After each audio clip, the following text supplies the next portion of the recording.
Yaxşımısızlar kichik do'stlar?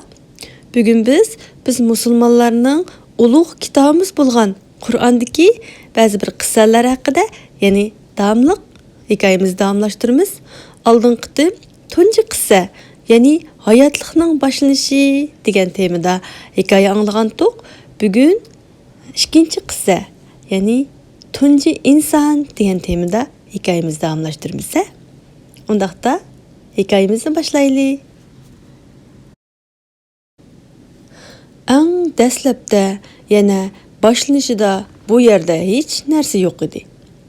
Allohning vujudga chiq deyishi bilan butkul dunyo barliqqa keldi. Dunyo go'yoki g'oyat zo'r bir mashinadek har vaqt harakatlanib turdi. U hech bir zaman to'xtab qolmadi hamda shundoq siliq harakatlanib turdi.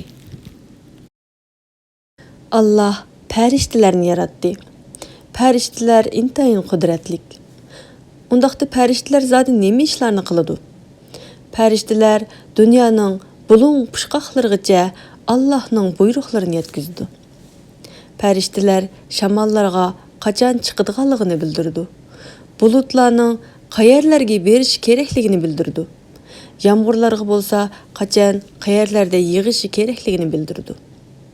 Farishtalar yana dunyoda bo'lib turayotgan barliq ishlarni xotirlab mangdi. Allah dunyoni shundoq ratga kirgizib harakatlantirishga boshlagandan keyin insonni yaratishni iroda qildi.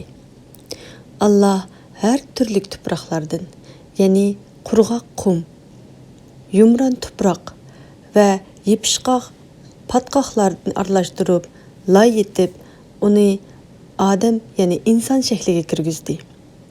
Ham uningga ruh ato qildi. Allah o'zi yaratgan tunji insonni Odam deb atadi. Ya'ni bizning tunji payg'ambarimiz Odam alayhissalom. Uningdan keyin Allah Odam alayhissalomga hamroh, ya'ni yordamchi sifatida ayol zotni yaratdi.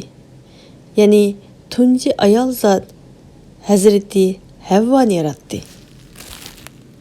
Allah Odam alayhissalom va Hazreti Havvoni nihoyat yaxshi ko'rdi. Ularga nurg'un sovg'atlarni berdi.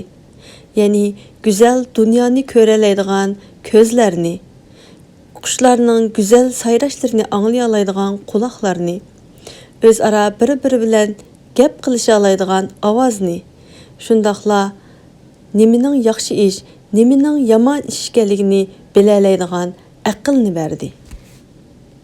Allah zaminning boshqa har qanday yerdan to'limi go'zal bo'lgan bir beg'ni Odam alayhissalom bilan Hazreti Havvoning yashash uchun makon qilib berdi. Qanday kichik do'stlar?